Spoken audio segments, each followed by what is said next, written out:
외식, 성령을 모독하는 죄라고 하는 제목으로 오늘 누가복음 12장에 있는 말씀으로 함께 은혜를 나누겠습니다.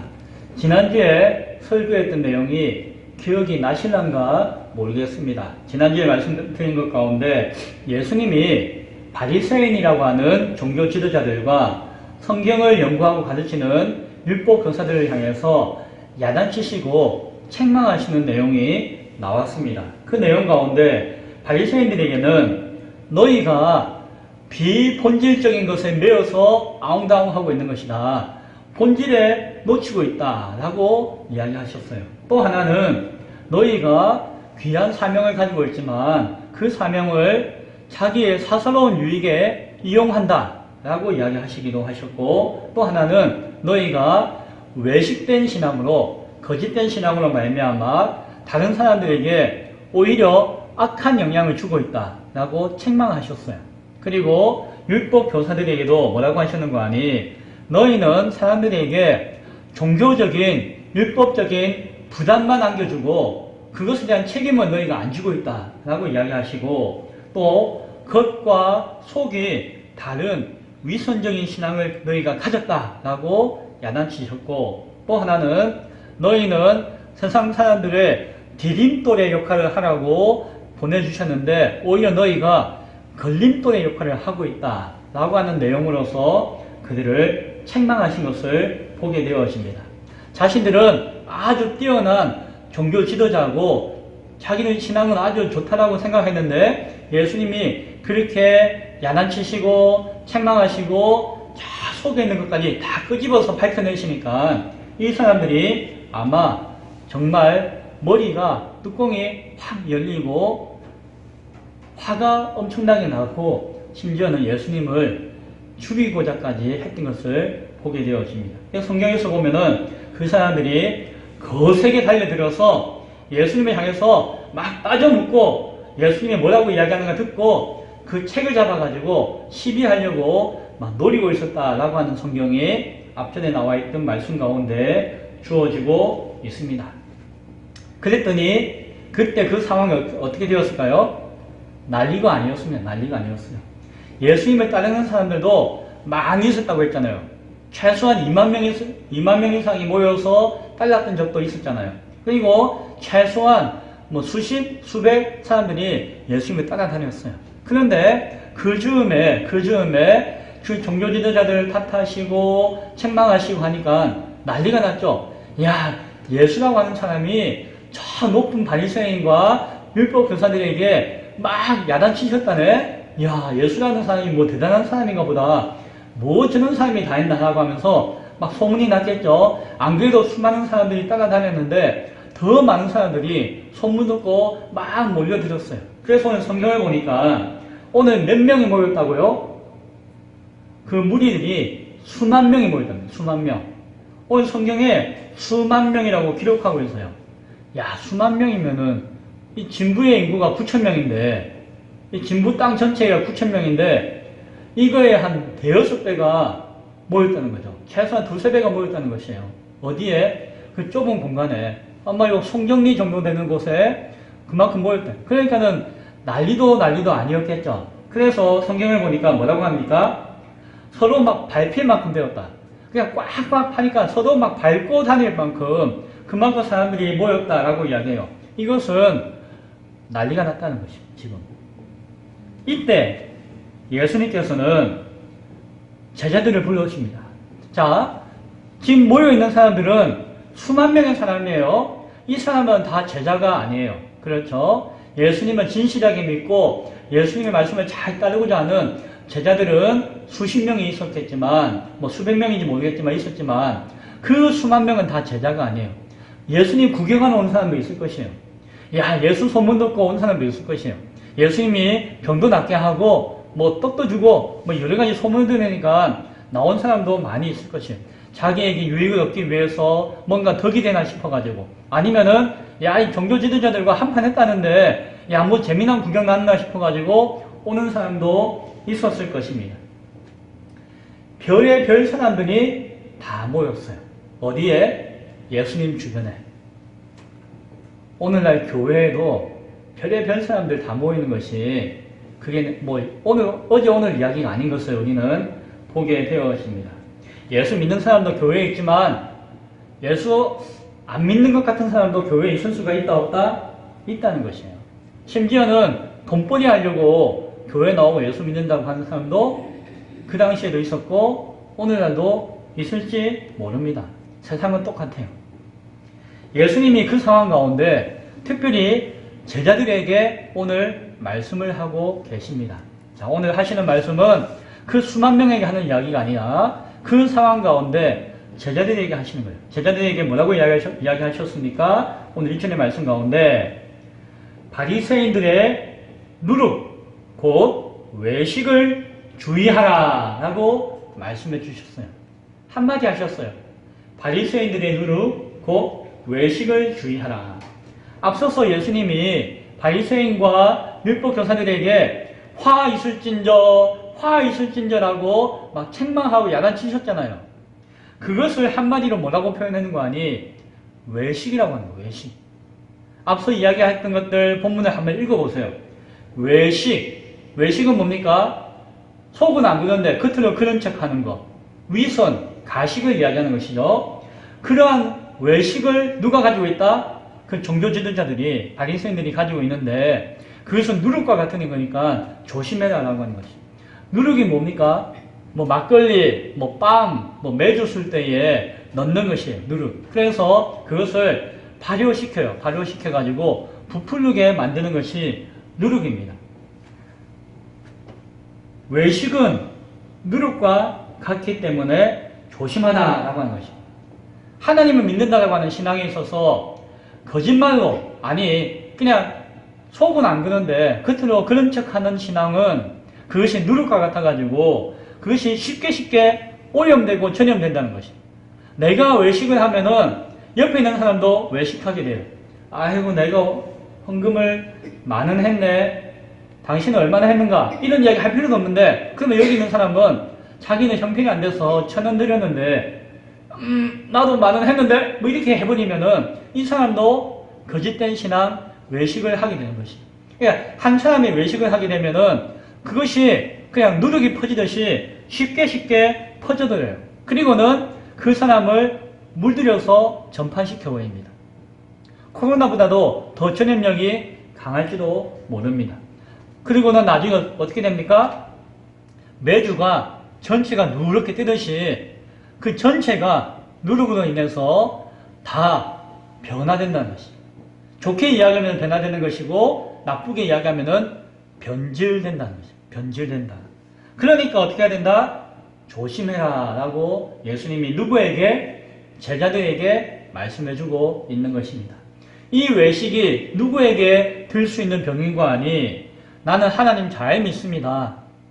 나는 스스로 부족함이 없습니다. 나는 말씀과 신앙을 가르칠 수 있습니다. 좀 나한테 와서 좀 배우세요 라고 하는 사람들에게 외식이 일어날 수 있다는 것입니다. 이 제자들이 그러한 위치와 사명을 감당하는 부름을 받았기 때문에 이 제자들에게 특별하게 조심하라고 경고하는 이야기예요. 이 바리새인들의 누룩과 같은 외식을 조심해야 된다라고 예수님은 말씀하셨습니다. 예수님이 그 바리새인들과 율법 교사들을 막 야단치고 경고의 메시지를 막 해주셨을 때에 그들을 미워서 하는 것도 있겠지만 한편으로는 그들을 살리고자 싶은 마음이 계셨어요. 그들이 찔려서 아이고 잘못했습니다 라고 회개하고 돌이켜서 하나님을 바르게 똑바로 믿게 하는 마음도 한편으로는 계셨어요. 그런 마음으로 말씀을 하셨을 것이에요. 그러나 예수님은 또한 한 마음, 그 마음 가운데 또한 알고 계신 것이 있었습니다. 무엇일까요? 저들은 내가 이렇게 이야기해 주어도 듣지 않고 변하지 않을 것이다 라고 하는 것도 한편으로는 알고 계셨어요. 그들은 의도적으로 작정하고 계획해서 거짓말로 외식하기로 이렇게 생각하고 실천하는 사람들이었어요. 다른 사람들에게 아예 속이고자 하는 마음을 가지고 속였던 사람들이었어요. 자신은 그 말씀대로 거룩함으로 살 수 없다라고 하는 것을 알기 때문에 살 수 없다는 것을 밝혀내면은 다른 사람이 존경하지 않기 때문에 존경받기 위해서 아는 체 하기 위해서 군림하기 위해서 지도하기 위해서 자신은 아닌데도 불구하고 있는 척 맞는 척하는 삶을 살고자 계획하고 작정했다는 것입니다. 그리고 그들은 아예 하나님을 거역하고자 하는 마음을 가지고 있었습니다. 예수님께 막 죽자고 달려들 때에도 그들은 순간의 감정이나 한순간 실수로 있는 것이 아니라 그들은 의도적으로 일부러 목표를 가지고 예수님을 해하고자 하는 마음으로서 그렇게 했다는 것입니다. 절대적인 명확한 부인이며 거절이며 대적을 가지고 있던 자들이 바로 그들이었다는 것이에요. 그러니까 제자들은 아니거든요. 그렇기 때문에 제자들에게는 같은 말씀을 경고해 주시지만 예수님의 마음은 그들을 구분하여 바라보셨다는 것을 우리가 생각하게 되어집니다. 제자들에게 이렇게 이야기하시는 이유는 또 하나가 있는데 예수님은 이제 생명의 위협을 받게 되었어요. 이제 저 힘있고 권세 있는 사람들이 예수님을 가만두지 않을 것이에요. 죽이려고 막 비비를 가리려고 호시탐탐 노리고 있고 언젠가는 예수님은 그들에게 잡혀 죽게 된다는 것도 아셨어요. 그런데 그들은 예수님만 잡고 죽이려고 하는 것이 아니라 예수님을 따르고 믿는 그 제자들도 함께 잡아서 죽이고자 하는 계획과 마음도 가지고 있었던 것이에요. 그래서 예수님은 제자들에게 조심하라고 이야기를 하시는 것입니다. 바리새인들의 그 외식을 조심하며 또한 그들에게 경고와 함께 위로의 말씀을 주시는 것이 오늘 이후에 있는 말씀의 내용입니다. 자, 예수님이 제자들을 향해서 경고하시고 위로하신 말씀이 무엇인가를 살펴보기 원합니다. 먼저 경고하셨는데 그들이 믿음이 좋은 제자였기 때문에 외식하지 말라라고 하는 경고를 하셨죠. 그 내용이 2절과 3절의 말씀 가운데 나와 있습니다. 성경을 보시면은 감추인 것이 드러나지 않을 것이 없고 숨긴 것이 알려지지 않을 것이 없나니 이러므로 너희 가운데 너희가 어두운 데서 말한 모든 것이 광명한 데서 들리고 너희가 골방에서 귀에 대고 말한 것들이 지붕 위에서 전파된다 라고 이야기합니다. 뭡니까? 조심스럽게 이야기한 것이 나중에는 그냥 지붕 위에서 외치는 소리처럼 다 들리게 된다는 것입니다. 너희가 아무도 모를 줄 알고 거짓으로 신앙하고 고백하고 외식한 것, 그 어떤 것이라도 자기를 속이고 다른 사람 귀에는 안 들리게 할지 몰라도 하나님의 귀에는 들린다 안 들린다? 다 들린다는 것입니다. 결국 나중에는 사람들도 다 알게 된다는 것입니다. 세상에 감출 수 있는 것이 하나도 없다라고 하는 것입니다. 그러니까 너희가 지금 당장 뭔가 감출 수 있고 거짓말이 통할 수 있다고 해서 외식하면 안 된다라고 하는 말씀을 하시는 것입니다. 그리고 4절과 5절에서는 또 다음과 같이 이야기합니다. 내가 내 친구인 너희들에게 말하노니 몸을 죽이고 후에는 능히 더하지 못하는 자들을 두려워하지 말라. 마땅히 두려워할 자는 내가 너희에게 보이리니 곧 죽인 후에 또한 지옥에 던져넣는 권세 있는 자를 너희가 두려워해라. 내가 참으로 너희에게 이르노니 그를 두려워해야 한다 라고 이야기하십니다. 또 뭐라고 이야기하시는 거 아니? 너희가 죽음의 위협을 당할 것이다. 당할 수도 있다 라고 하는 것입니다. 예수 미리 아셨잖아요. 그런데 내가 이야기하는데 너희가 이 몸뚱아리 죽는 것에 대해서 두려워하지 말라. 사람은 이 몸이 있는 것이 아니고 이 몸 안에 영혼이 있는데 정말 두려운 것은 이 영혼이 죽는 것이 두려운 것이지 이 몸뚱아리 죽는 것이 두려운 것이 아니다라고 하는 것이에요. 영혼이 죽는다는 것이 무엇인가 하니 이 영혼이 죄를 지어서 거짓말하고 외식하고 하나님 거절함으로 말미암아 지옥에 던져질 때에 그 영혼이 죽는 것이라는 것입니다. 단순히 몸만 죽으면은 나중에 우리는 영혼이 이 몸을 다시 입고 부활하게 되어지죠. 살아나게 되어지죠. 그러나 그 영혼이 지옥불에 던져져서 죽게 되어지면은 이제는 그 영혼은 전혀 소망이 없는 두려운 저 어두운 곳에서 죽게 되어지고 고통당하게 되어진다는 것이. 그것이 정말 두려운 것이다. 그래서 몸이 상하고 두려운 것에 대해서 너희가 그렇게 염려하지 말라라고 말씀을 해주시는 것이에요. 그래서 외식하지 말고 하나님이 두려운 줄 알고 살아야 하는 것이다. 그것이 정말 하나님이 참 우리가 경외해야 할, 두려워해야 될 유일한 대상이다라는 이야기를 해주세요. 그리고 두 번째로 위로의 말씀을 주십니다. 뭐라고 위로하시는 거 아니? 너희가 죽음의 위협이 오고 시련이 오고 고난이 온다 할지라도 하나님이 우리 아버지가 너희를 지켜주시고 함께해서 보호해 주실 것이다 라고 이야기합니다. 그래서 너희가 힘들고 어렵고 막 고통당할 것 같아도 하나님이 딱 안고 지키고 보호해 주시고 하나님이 함께 하신다는 것이. 그래서 6절과 7절에 다음과 같이 이야기합니다. 참새 5마리가 두 아사리온에 팔리는 것이 아니냐. 그러나 하나님 앞에는 그 하나도 잊어버리시는 바 되지 아니하는도다.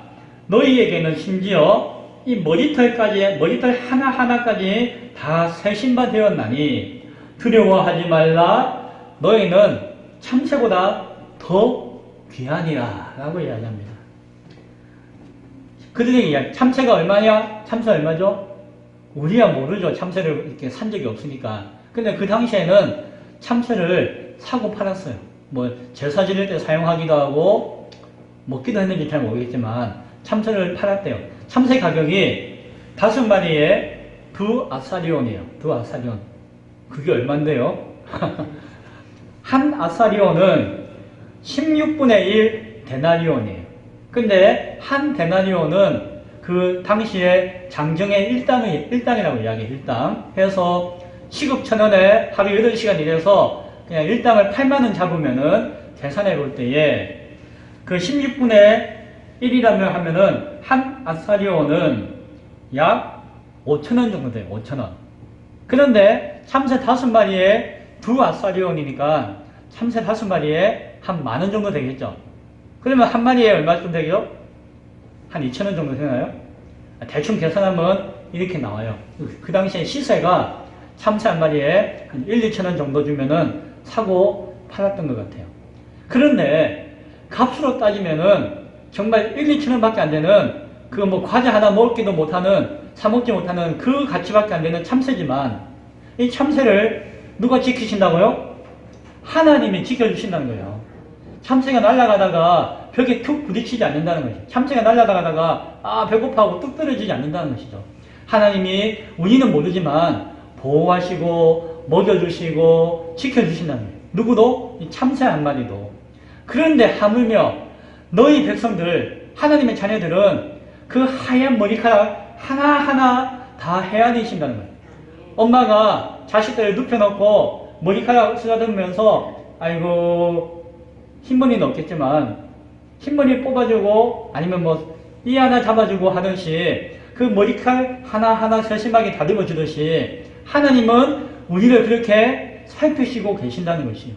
그런데 그렇게 사랑하시는 우리의 가치가 저 참새 한 마리보다 못하겠느냐?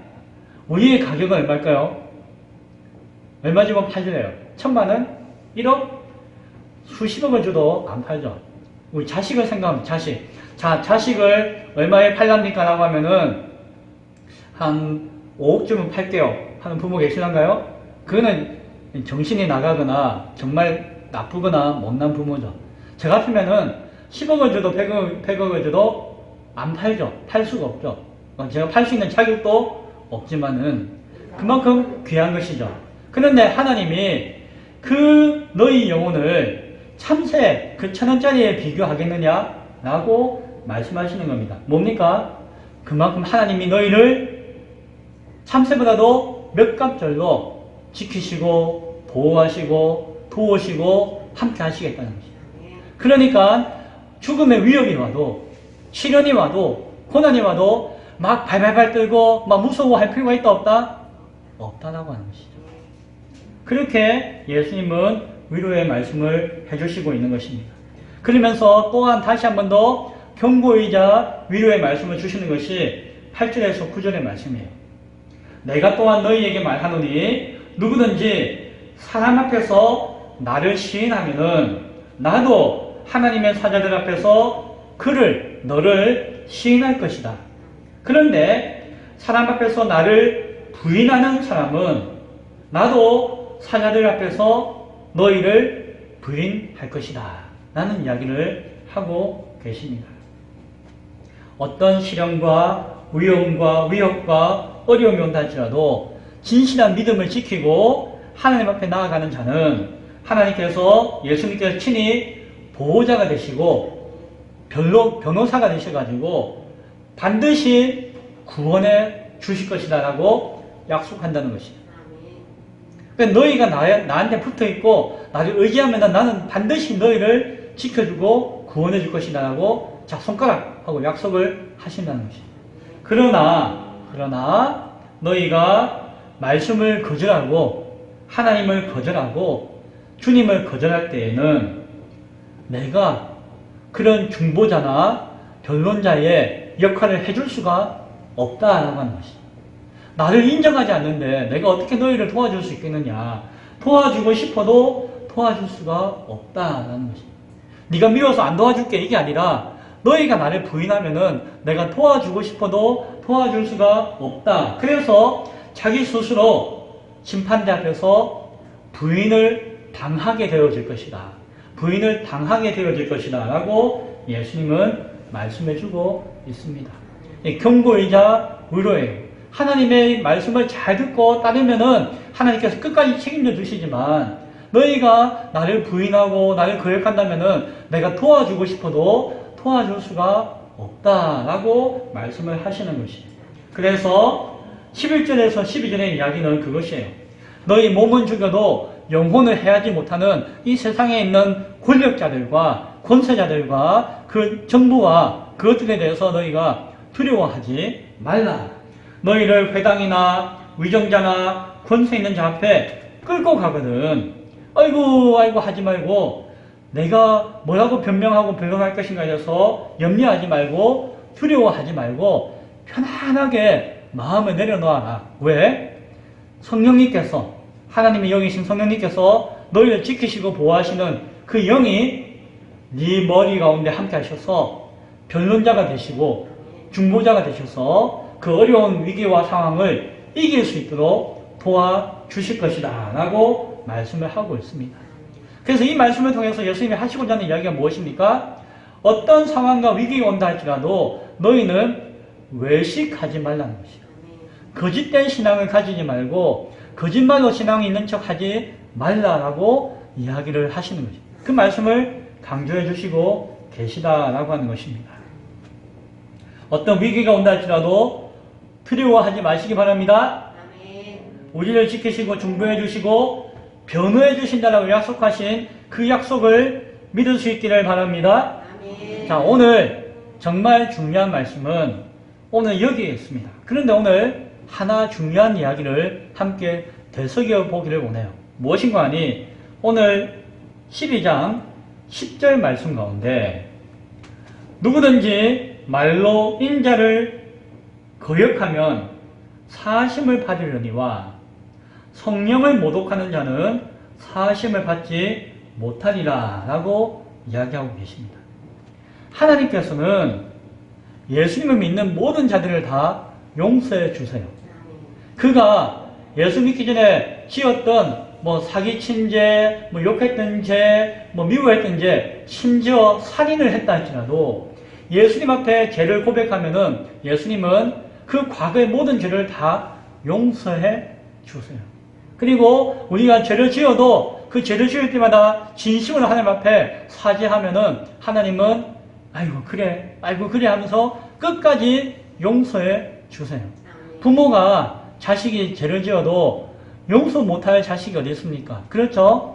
예수님은 부모보다도 더 많은 사랑을 가지고 계시기 때문에 예수님을 믿고 의지하는 자에게, 믿는 자에게는 끝까지 모든 죄를 다 용서해 주십니다. 예수님은 용서해 주시려고 이 땅에 오셨기 때문이에요. 그런데 용서받지 못하는 죄가 있다라고 이야기하시는 거예요. 그것이 무엇이라고요? 성령을 모독하는 사람의 죄다라고 구분해서 이야기해 줍니다. 자, 이 이야기가 뭔지를 오늘 우리가 한번 곰곰이 생각해 보기 원합니다. 이 말씀은 성경에 세 군데 나옵니다. 마태복음에, 마가복음에, 누가복음에 나와 있습니다. 그 상황이 조금은 다른 것 같아요. 같은 듯 하면서 다른 상황이에요. 마태복음 12장 31절에 보면은 사람에 대한 모든 죄와 모독은 사하심을 얻되 성령을 모독하는 것은 사하심을 얻지 못하겠고 라고 이야기합니다. 여기서 모독이라고 하는 단어는 블라스헤미아라고 하는 단어를 사용해요. 헬러어로 그 원래 성경의 단어로 블라스헤미아라고 하는 동사로서 사용합니다. 마가복음 3장 29절에서도 누구든지 성령을 모독하는 자는 영원히 사하심을 얻지 못하고 영원한 죄가 되리라 라고 이야기하시는데 여기서도 블라스헤메오라고 하는 명사형의 단어를 사용하고 있습니다. 오늘 본문 누가복음 12장 10절에서도 성령을 모독하는 자라고 이야기하시는데 여기서도 블라스헤모스라고 하는 단어를 사용해요. 블라스헤미아, 블라스헤메오, 블라스헤모스 동사형, 명사형, 형용사형으로 표현되어져 있는 단어지만 같은 단어예요. 같은 단어를 가지고 모독이라고 하는 가운데 표현하고 있는데 그 단어의 뜻이 무엇인가 하니 비방하다, 악담하다, 조롱하다, 욕하다 그렇게 이야기하면서 거역하고 거절하는 의미를 그 단어가 가지고 있는 것이. 그래서 한마디로 이야기하면은 거룩하신 분을 모욕하는 것, 하나님을 모욕하는 것을 이 모독이라고 하는 단어 가운데 포함하고 있다는 것이죠. 그러니까 하나님이 비방받으신다는 거예요. 하나님이 조롱받으신다는 거예요. 하나님이 악담을 받으시고 하나님이 욕을 얻으십니다. 사람을 통해서.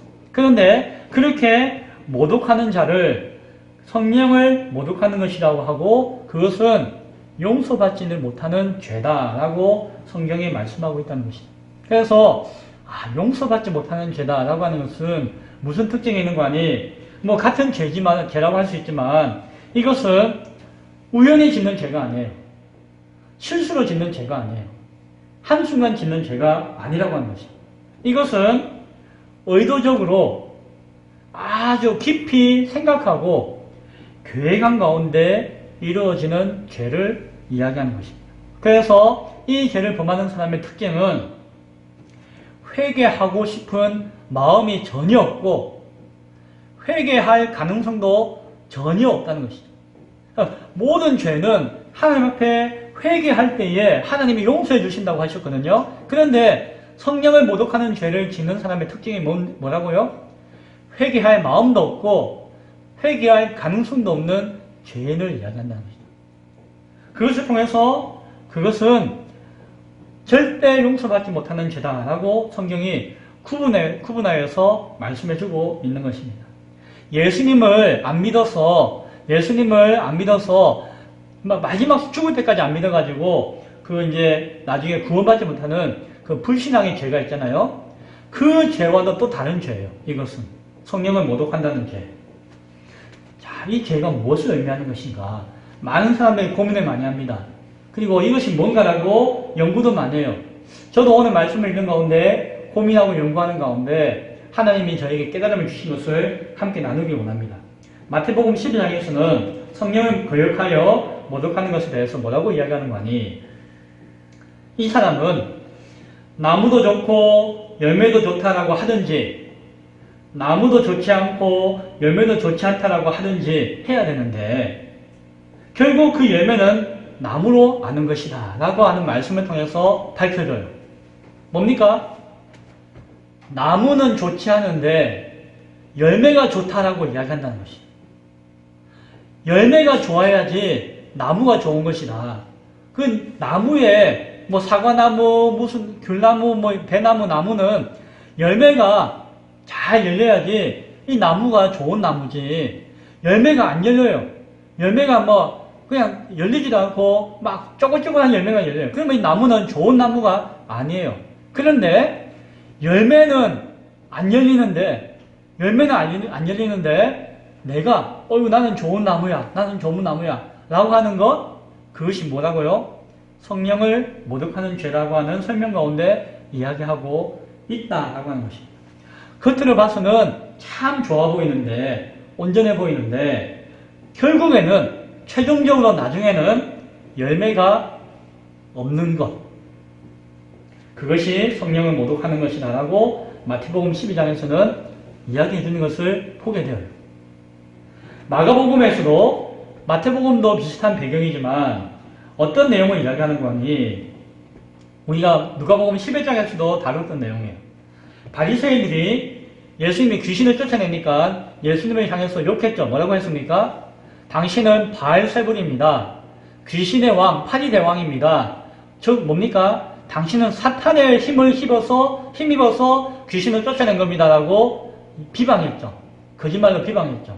그것에 대해서 예수님께 더러운 귀신이 들렸다라고 말하는 것을 성령을 모독하는 것이다 라고 이야기하고 있다고 마가복음에서는 이야기해요.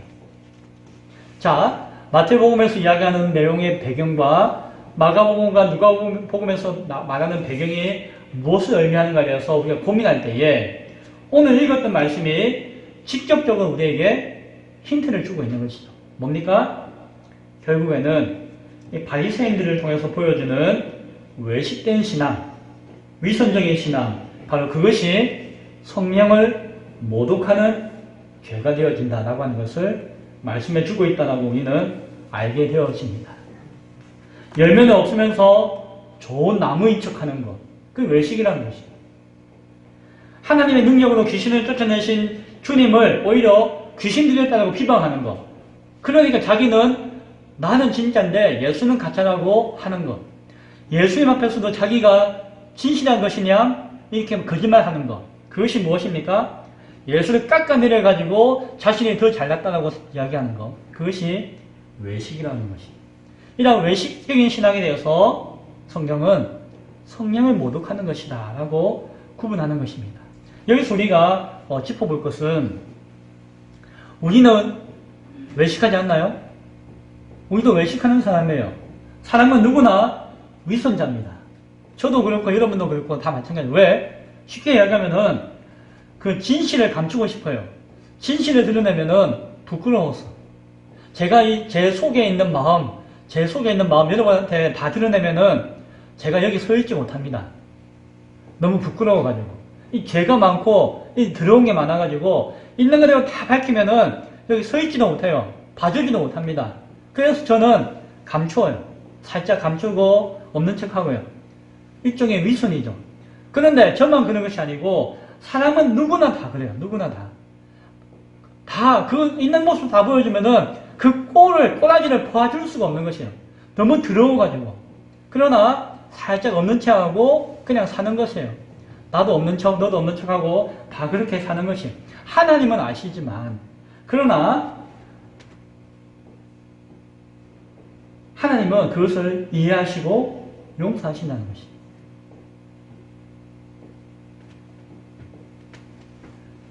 성경은 그런 우리의 그 연약하고 부족한 모습에 대해서 성령을 모독하는 죄라고 말씀하는 것이 아닙니다. 그것을 우리가 하나님 앞에 하나님 참 저 죄인입니다. 말 못하는 이 더러운 거 아시잖아요. 하나님 용서해 주세요.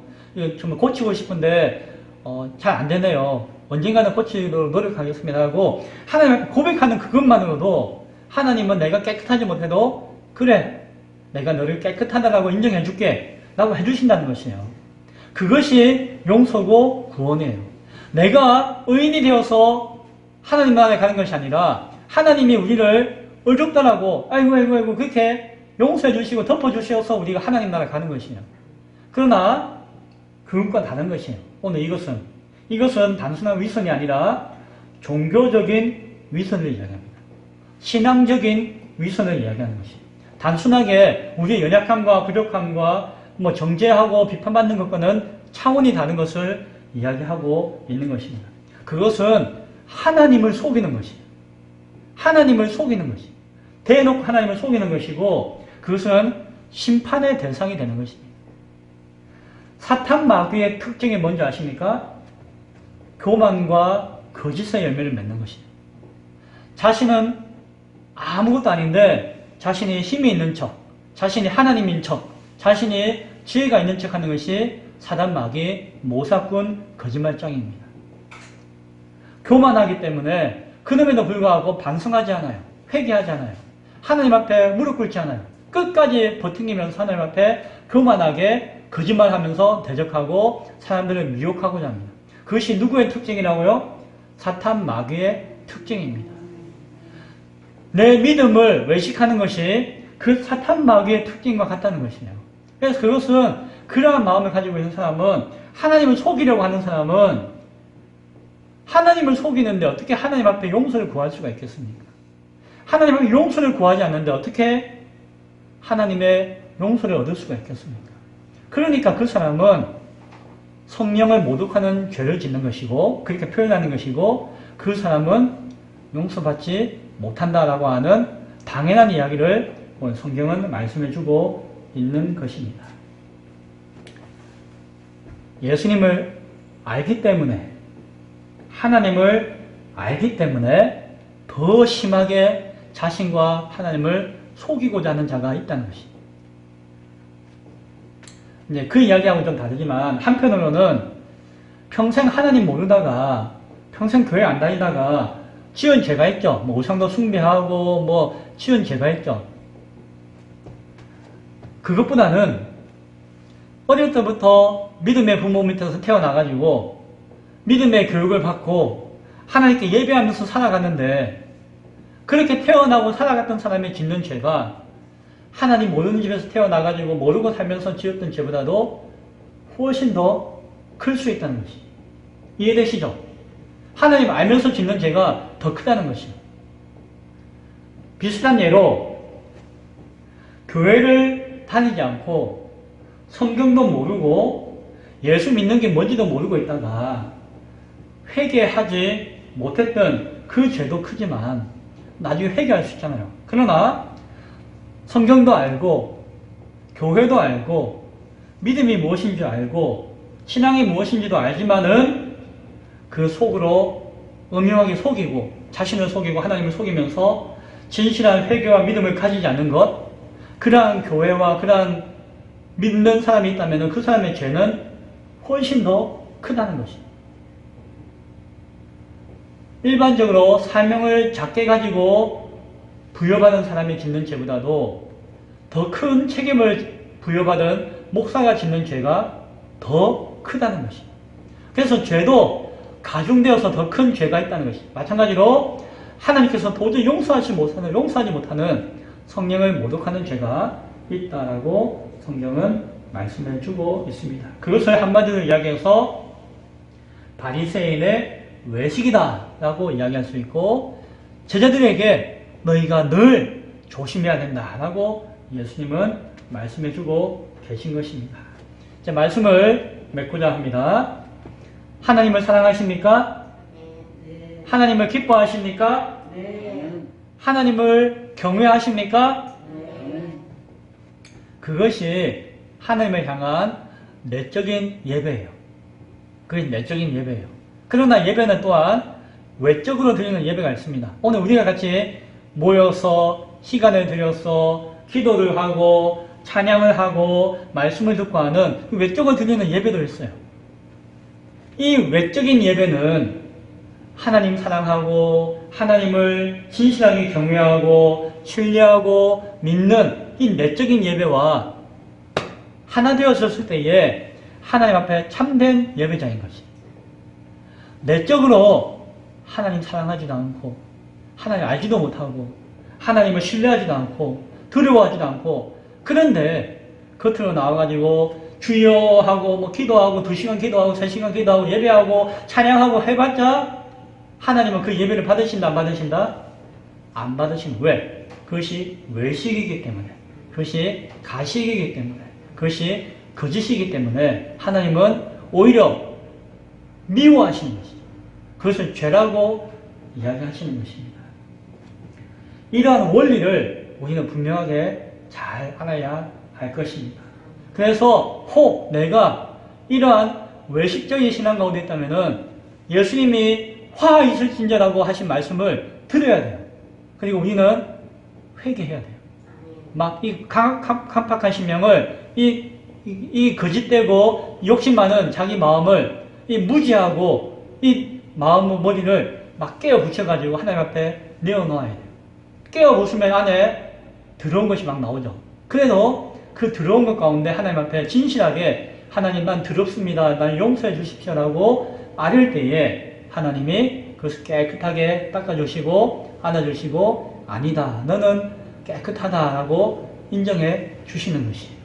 그것이 믿음이고 그것이 신앙입니다. 하나님은 그러한 예배자와 믿음의 사람을 기다리고 찾고 계신 것을 바라볼 수 있기를 바랍니다. 매튜 미드라고 하는 청교도 목회자가 1661년에 쓴 책이 있습니다. 유사 그리스도라고 하는 책이 있어요.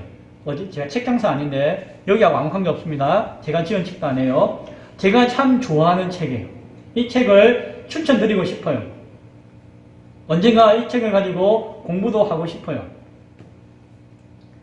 이 책은 열매 맺지 못하는 외식된 신앙이 어느 정도까지 갈 수 있는가에 대해서 아주 낱낱이 철저하게 냉철하게 날카롭게 다 기록하고 있는 책이에요. 그래서 보면은 찔리지 않는 사람이 없어요. 제가 이 십몇 년 전에 이 책을 처음 보고 덮어버렸어요. 아이 무슨 이렇게 하면 누가 신앙생활 하겠냐 라고 덮어버렸어요. 근데 나중에 다시 보니까는 찔렸어요. 그리고 나중에 또 보니까는 회개했어요. 나중에 또 볼 때는 막 두렵기도 해요. 그리고 나중에 또 볼 때는 당신도 보십시오라고 소개도 해주게 되었어요. 신앙을 바르게 가진다는 것은 쉬운 것은 아닙니다. 그러나 또한 어려운 것도 아니에요. 진실하게 우리의 있는 모습 그대로 진실하게 하나님의 은혜를 구하면은 그것이 믿음입니다. 아닌데 빈척하는 거 그것은 외식하는 것이며 그것은 용서받지 못할 죄로 빠져갈 수 있는 함정이 될 수 있다는 것을 기억할 수 있기 바랍니다. 우리의 신앙은 부족하고 연약해도 이제 교회 처음 나오신 분, 우리 기쁨의 교회 통해서 교회 처음 나오신 분도 계시잖아요. 부족할 수 있죠. 몇십 년 신앙생활 한 사람 비하면은 참 비교도 안 될 수 있죠. 그러나 하나님은 그 가운데서도 진실하게 하나님 앞에 나아가고자 할 때에 기뻐하십니다. 안아주십니다. 우리에게 단 하나만 믿음 단 하나만 있다 하더라도 하나님은 이것을 수천 수억 개보다 더 귀하게 여겨 주십니다. 구원은 나로 말미암은 것이 아니라 하나님의 은혜 가운데 주어지는 것인 것을 기억할 수 있기를 바랍니다. 다시 한 번 더 우리의 교만한 모습이 있다면은 우리의 부족한 모습이 있다면은 하나님 앞에 다 내어놓고 다시 한 번 더 돌아보며 믿음과 진리 앞에 나아갈 수 있기 바랍니다. 또 우리 기도하기 원합니다. 이 땅에 있는 많은 교회들이 그냥 사람들만 박자박자 모여서 서로 밟히는 그러한 것으로 그치지 말고 정말 이 말씀 앞에 모든 거짓된 것들과 잘못된 것들을 다 회개하고 하나님 앞에 온전히 나올 수 있는 한국교회와 이 땅의 교회가 될 수 있도록 기도할 수 있기 바랍니다. 그러한 사람이 되어지고 그러한 기도할 수 있는 우리 모두가 될 수 있기를 간절히 축원드립니다. 기도하겠습니다.